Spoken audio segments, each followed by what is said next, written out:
It started as a polite event. It ended with Jasmine Crockett asking a question so powerful, it stopped the Trumps in their tracks. This wasn't just a confrontation, it was a lesson in dignity. The ballroom glowed under a ceiling of chandeliers. Crystal lights shimmered against marble floors, and the soft hum of polite conversation filled the air. Cameras stood ready, their red lights blinking like tiny eyes waiting to capture every glance, every breath, every moment. This was not just another political event. It was the event of the season. Washington's elite filled the seats, each one pretending to be calm, while secretly measuring every expression across the room. The front row looked like a who's who of influence, lawmakers, business leaders, and media heads sitting shoulder to shoulder. But all eyes kept drifting toward one table near the stage. That was where Ivanka Trump, Barron Trump, and Jasmine Crockett sat. 3 names, 3 worlds colliding under one roof. Ivanka looked flawless as always. Not a hair out of place, her posture straight, her smile trained and practiced. She greeted those nearby with polite nods, but her eyes kept moving, always watching. At her side, Barron seemed quieter, more reserved. He had grown into his own presence, tall, composed, yet still with that touch of uncertainty that comes from being young and constantly watched. Across from them sat Jasmine Crockett, her calm demeanor a contrast to the polished tension of the Trumps. She wasn't born into wealth or legacy. She built her name through persistence, late nights and fiery speeches that spoke for those who often went unheard. Tonight, though, she didn't look like a challenger. She looked like someone who belonged exactly where she was. The theme of the night was leadership for the future. On paper, it sounded inspiring. In reality, everyone in that room knew the real attraction wasn't the speeches. It was the unspoken tension between 2 very different women who carried 2 very different definitions of power. Whispers passed through the crowd like sparks before a storm. "Do you think they'll address each other directly?" one guest murmured. "I doubt it," another whispered back. "They'll keep it polite until someone crosses the line." Even before the first word, the energy was thick enough to feel. The air conditioning couldn't cool the heat of quiet competition building between the guests of honor. Then came the announcement. "Please welcome our distinguished guests, Ivanka Trump, Barron Trump, and Congresswoman Jasmine Crockett." Applause filled the hall. It was loud but careful, the kind that sounds supportive but hides curiosity.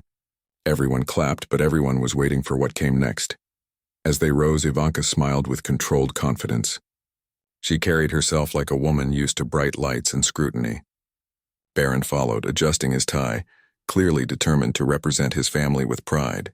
Jasmine stood last, calm but alert, her eyes scanning the crowd, her composure unshaken. The 3 took their seats on the stage, side by side, yet miles apart in spirit. The host gave a warm welcome, talking about unity, future leadership, and the importance of dialogue. The words flowed easily, but underneath them the tension kept building. The cameras panned across the table. Every subtle glance told its own story. Ivanka smiled at the audience, but her fingers tapped lightly against the table, a small, restless rhythm. Barron leaned forward slightly, his gaze steady but cautious. Jasmine kept her hands folded neatly, a picture of calm strength.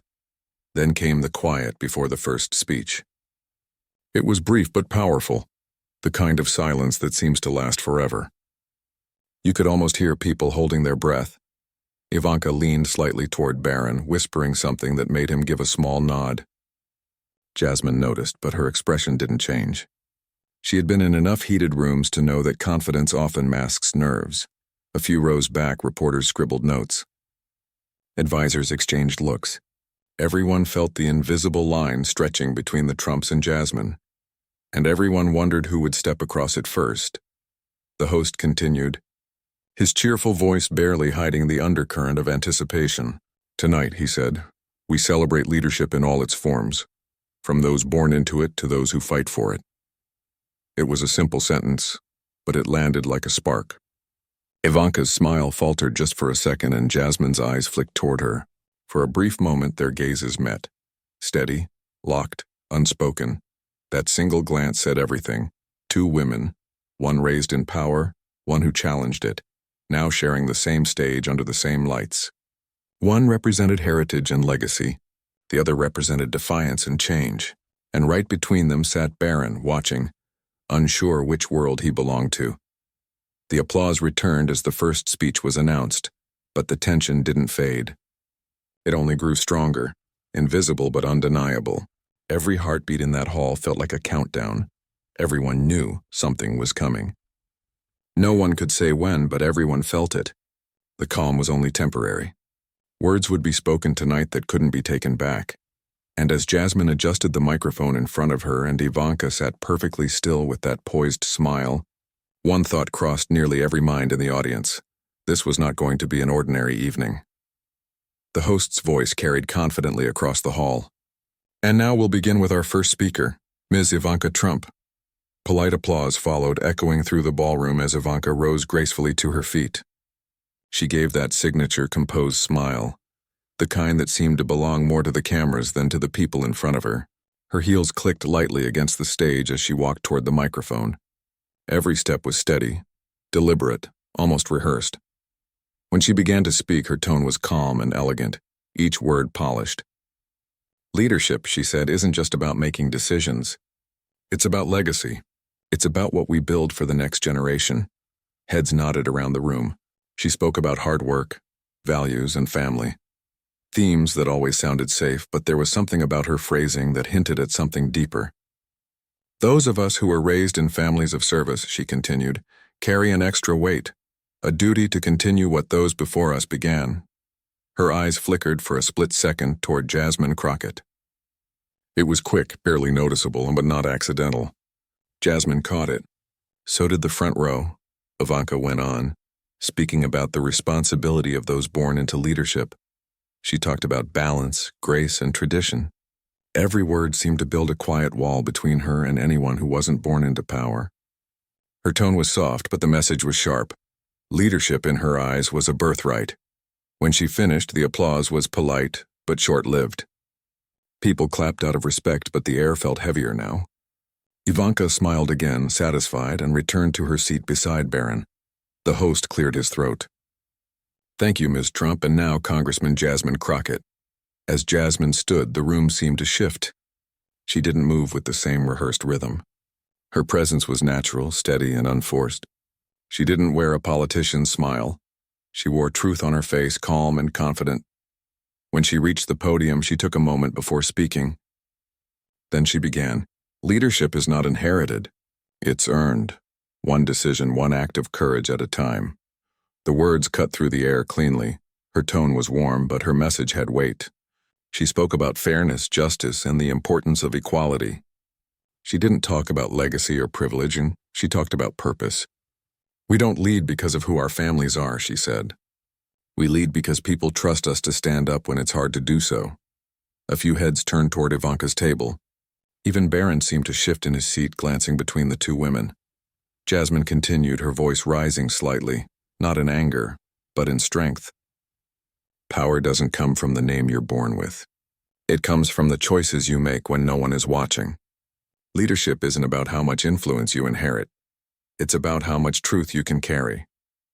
Her words drew quiet nods and soft murmurs from the audience. Some faces looked moved, others uncertain, but everyone was listening. When Jasmine finished, the applause came quicker and louder. It wasn't polite anymore, it was real. People stood, clapping with genuine admiration.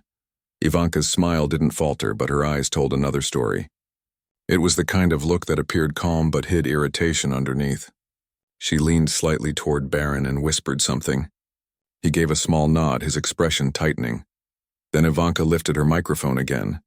If I may add something, she said sweetly. The audience quieted. She began. It's always refreshing to hear new voices talk about fairness and equality. It reminds us that everyone, no matter their background, can find inspiration from those who came before them, especially those of us who were fortunate enough to grow up in households that valued discipline, structure, and grace. The tone was polite, but her words carried weight. The audience sensed it instantly. The elegance in her voice hid something sharper. And then she said it. Of course, she continued, we all come from different paths. Some of us from long-standing families of service, others from less traditional beginnings. But that's what makes America wonderful. The pause that followed was chilling. Everyone knew she wasn't talking about different paths. She was referring to Jasmine's background, and with that word less traditional, to her heritage. A faint whisper rippled through the crowd. Jasmine's face stayed calm, but the stillness in her expression said more than any reaction could. Ivanka finished her add-on with a graceful smile.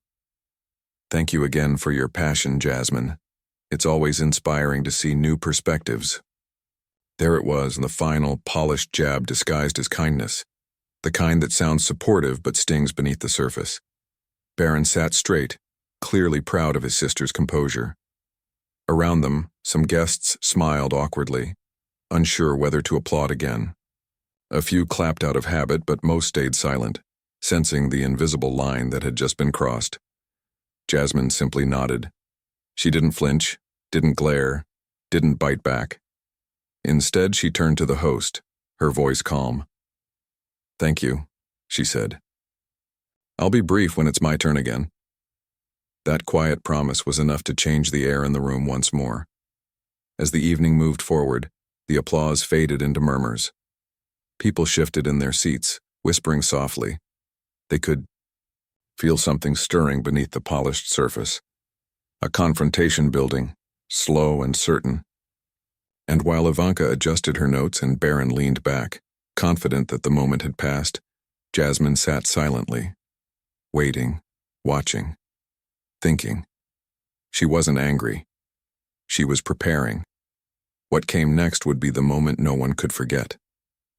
The room had settled into a strange, uneasy silence. The applause that followed Ivanka's compliment had already died down, leaving behind a tension so heavy that even the chandeliers above seemed to glow colder. Jasmine Crockett sat perfectly still. Her hands rested gently on the table, but her eyes, calm, focused, and quietly sharp, didn't move from Ivanka. She had been through challenges before, but this was different. This was not a debate or a hearing. This was a stage built to test composure, and she knew exactly what was happening. Ivanka sat back, crossing one leg over the other, the faintest trace of satisfaction in her smile. Barron looked toward his sister, clearly proud. He whispered something to her, something that made her give a small nod. The host tried to move on, introducing the next topic, but the air refused to relax. The audience wasn't ready. They wanted to see what Jasmine would do next. She hadn't spoken since Ivanka's cutting remark, and that silence was louder than any protest. Finally, Jasmine leaned slightly forward. She reached for her microphone, her movements slow and deliberate. The sound of the mic turning on cracked softly through the speakers. Heads turned. "Before we continue," she began, her tone measured but strong, "I want to respond to something that was said earlier." All eyes shifted to Ivanka. Jasmine continued, "You mentioned tradition and grace. You spoke of family and leadership. But I think we often confuse privilege with purpose. They aren't the same thing." The audience shifted. A few people exchanged glances. She paused, letting her words hang in the air before going on. "Leadership doesn't come from where you were born or what your last name is. It comes from what you stand for, and what you're willing to face when it's not convenient." Her words hit like quiet thunder. Ivanka's smile didn't fade, but her eyes hardened. "I completely agree," she replied smoothly. "I only meant that strong families build strong leaders. You can't deny that heritage plays a role in shaping character." Jasmine nodded slightly. "True, but heritage doesn't always mean honor. Sometimes it means learning what not to repeat." A ripple of reaction ran through the audience, a soft murmur of surprise mixed with quiet approval. Barron straightened in his chair, sensing the shift. He leaned toward his microphone, his youthful confidence carrying a note of defiance. "So what are you trying to say?" he asked. "That people like us shouldn't speak about leadership because of who our family is?" Jasmine turned to him gently. "Not at all, Barron," she said. "I'm saying that people in power, no matter their name, have to be held to the same standard as everyone else." Barron frowned. "That sounds like criticism, not unity." Jasmine met his gaze, her tone calm but piercing. Sometimes unity starts with honesty. You can't heal what you're afraid to face. The room went still again. Every word she spoke felt deliberate, almost surgical. She wasn't shouting. She didn't need to. Her voice had weight, the kind that makes people listen even when they don't want to. Ivanka's jaw tightened. "Congresswoman," she said carefully, "I hope you're not implying something personal. My family has served this nation in extraordinary ways." Jasmine tilted her head slightly, her expression unreadable. "Service is noble," she said, "but it must also be clean. And when power turns into pride, service turns into self-interest." A low whisper rippled through the audience again. Not gossip, but tension. The kind that grows when truth walks too close to power. Ivanka's patience began to wear thin. She leaned forward, her tone slightly sharper now. "You speak boldly, but I wonder, Congresswoman, if you'd carry the same tone if you stood in front of the president himself." Jasmine didn't hesitate. "I already have," she said, "and I didn't bow then either." The words hit the room like a spark in dry grass. People couldn't stop themselves from reacting. A few gasps escaped. Someone coughed nervously. Barron's voice broke through the noise, louder this time, defensive. "What are you saying? What are you trying to prove?" Jasmine turned toward him, her calm never breaking. "I'm proving that truth doesn't need permission," she said. "It doesn't wait for approval. It stands on its own." Ivanka's lips pressed tightly together. She tried to cut in, but Jasmine continued before she could. "You talk about family honor," Jasmine said, her tone steady but firm. "But honor isn't something you inherit. It's something you earn, by standing on truth, not hiding behind power." Ivanka's expression froze. Barron looked lost, unsure whether to defend or stay silent. For a long second, no one moved. The air between them was electric, heavy with challenge and pride. Then Jasmine spoke again, softer now, but with words that carried even more weight. "You want to talk about families, Ivanka? Then maybe it's time we stop pretending they're all built on honesty." That final sentence didn't sound like anger. It sounded like a warning, a calm, deliberate signal that something deeper was about to unfold. Ivanka blinked, her composure trembling just slightly. Barron leaned forward again, his voice barely steady. "What's that supposed to mean?" Jasmine didn't answer right away. She let the silence stretch, her gaze unwavering. When she finally spoke again, her words came out slow, clear, and heavy with intent. "You'll understand soon enough," she said. The crowd could feel it. The confrontation wasn't over. It was only beginning, and what came next would change everything. The silence inside the ballroom felt unbearable. Every face in the audience was locked forward, every breath held tight. The lights shimmered softly across the marble floor, but the air itself had grown cold, charged with something no one could quite name. Barron's question still hung in the air like an echo. "What's that supposed to mean?" Jasmine's eyes didn't leave his. Her expression remained calm, but there was something new in her gaze, a quiet fire, steady and unflinching. When she spoke again, her voice was measured, each word falling like the slow beat of a drum.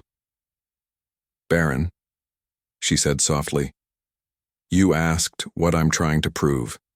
He straightened, his voice uncertain but challenging. "Yeah, what are you saying? You think you can talk about my family like that?" Jasmine tilted her head slightly. "I'm saying that truth doesn't care about last names. It cares about honesty. And sometimes where it reveals more than people are ready to hear." The audience shifted, whispers starting to form but dying quickly as her tone deepened. Everyone could feel something about to break, something that had been waiting beneath the surface all night. Ivanka's smile returned, sharp and defensive. "Congresswoman," she said firmly, "this is neither the place nor the time for personal attacks." Jasmine nodded. "You're right, Ivanka, but it became personal the moment you brought heritage into it." Ivanka's eyes flickered with irritation, but Jasmine didn't give her time to interrupt. She turned back to Barron, her gaze softening. You seem like someone who asks questions, she said. That's good. Keep asking them. Because sometimes the truth hides right next to the people we trust most. Barron frowned. What's that supposed to mean? His tone cracked slightly, half frustration, half confusion. Jasmine hesitated for a moment. The pause stretched long enough to make the audience lean forward. Then, with calm precision, she asked the question that would turn the room upside down. Barron, she said clearly, you should ask Ivanka who's really your mom. The words struck like lightning. A collective gasp rippled through the room. Glasses clinked. Someone whispered, "What did she just say?" But the sound was swallowed by the silence that followed. Ivanka froze. For the first time that evening, her polished expression cracked. Her lips parted slightly, but no words came out. Her face drained of color, and her eyes flickered between Jasmine and Barron, quick, panicked, searching. Barron's confusion was immediate and raw. He blinked, looking between the two women, his voice trembling. What do you mean by that?" Jasmine didn't look away. Her tone stayed calm, even gentle. "Ask her," she said. "You deserve to know." Ivanka suddenly stood, her voice sharp but trembling under the surface. "That is completely inappropriate," she snapped. "You have crossed every line imaginable." But Jasmine didn't respond to her outburst. Her gaze stayed on Barron, steady and unshaken. "Sometimes," she said softly, "the truth hides behind power, and when you have the courage to look for it, it changes everything." Barron's breathing quickened. "No," he said, shaking his head slightly. "I know what you're implying, and that's not true. Melania's my mother." Jasmine didn't move, didn't blink. "Then you have nothing to worry about," she said quietly. "But you should still ask." For a moment, no one moved. The entire room seemed to hold its breath, watching Ivanka's face, watching her struggle to rebuild the mask that had shattered in an instant. She forced a laugh, but it sounded brittle, forced. "Barron, don't listen to this nonsense," she said quickly. "People like her love stirring trouble where there is none." But the damage was already done. Barron's expression had changed. The certainty in his eyes was gone, replaced by doubt and hurt. He turned to his sister slowly. "Why didn't you say anything?" he whispered. Ivanka's eyes flicked around the room, aware of every watching eye. She leaned closer to him, her tone dropping low but still audible to those nearest. "Barron, your father is expecting us," she said. "We should go now." He didn't move right away. He looked at her, really looked. And for the first time, he didn't see the confident woman everyone else saw. He saw fear. "Ivanka," he said quietly, "you didn't answer me." Ivanka's throat tightened. "Not here," she whispered. "Please." That single word, "please," told him everything he needed to know. Jasmine stayed silent, her expression calm, not cruel. She hadn't spoken to humiliate, only to expose.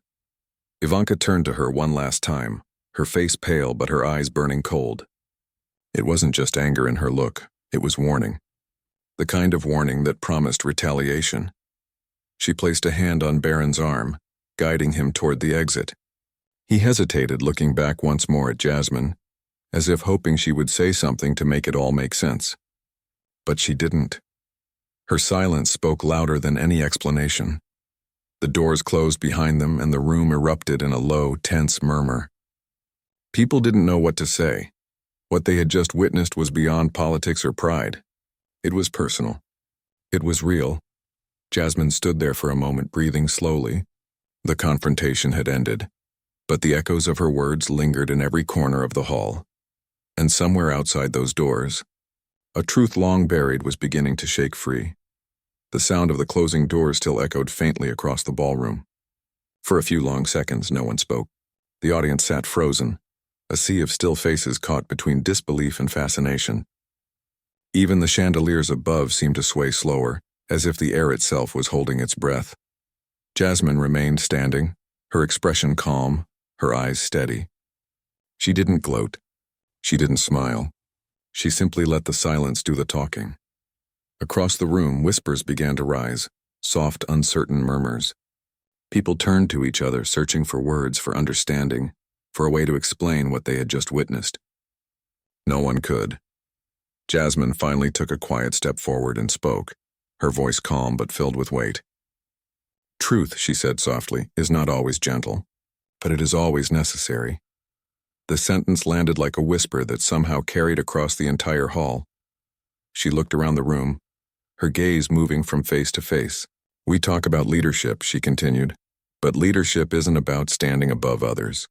It's about standing for something, even when it's uncomfortable, even when it costs you peace." The crowd listened, completely still. Some nodded slowly, others sat frozen, lost in thought. Meanwhile, beyond those tall doors, Ivanka and Barron moved through the marble corridor in silence. Ivanka's steps were quick, sharp, echoing off the walls. Her hand still gripped Barron's arm, though more tightly now, as if afraid to let go. Barron finally spoke, his voice quiet, heavy with confusion. "Why didn't you deny it?" Ivanka didn't answer right away.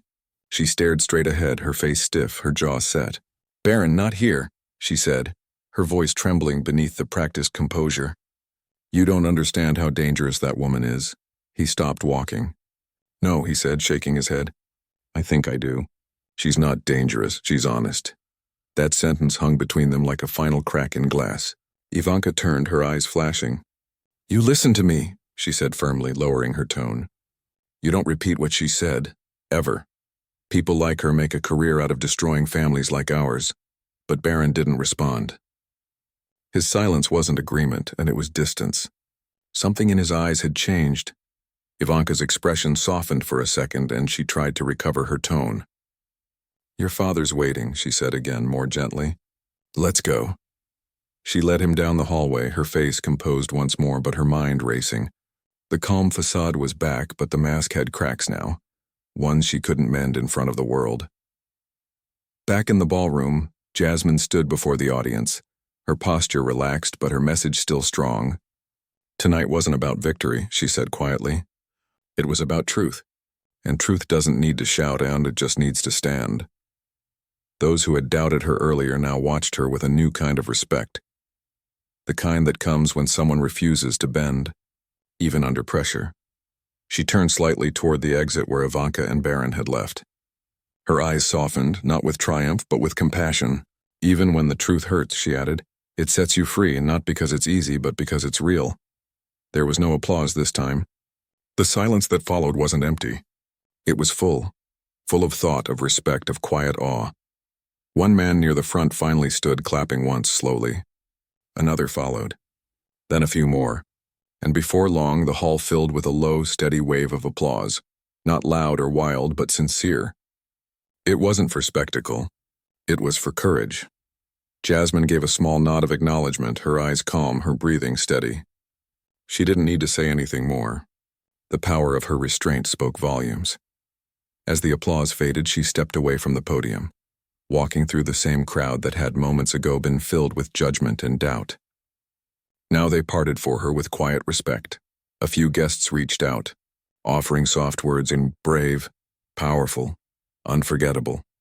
She thanked them politely, but her mind wasn't on the praise. Outside the ballroom, the night air was cool and still. The moonlight spilled across the steps like silver silk, and Jasmine paused at the top, taking a slow breath. The tension of the evening lingered behind her, but she didn't carry it with her. Somewhere behind those closed doors, whispers would continue, rumors, questions, speculation. But she didn't need to control that. The truth had already been spoken, and once spoken, truth never fully disappears. As she descended the steps, her phone buzzed in her pocket, messages from colleagues, staff, maybe even reporters. She ignored them. Tonight wasn't about statements or headlines. It was about something much deeper, the quiet, unshakable peace that comes from standing your ground. At the end of the walkway, she stopped and looked up at the dark sky, her voice low but steady. "Sometimes," she murmured, "you don't need to win the crowd. You just need to hold your truth." Inside, behind those tall ballroom doors, Ivanka was already spinning her version of the story. She would twist it, control it, reshape it to protect her image. She always did. But no amount of spin could erase what had been seen, or unhear what had been said, because the calm woman on that stage had done more than defend herself. She had drawn a line between power and integrity, and everyone who was there knew Exactly who had crossed it, Jasmine. Walked away that night without looking back. Her heels clicking softly against the stone. The sound faded slowly into the dark, steady, confident, and unbroken. The hall behind her would cool, the lights would dim, but her words would stay, whispered, remembered, retold. In a night built on power and pride, it was truth that had the final word.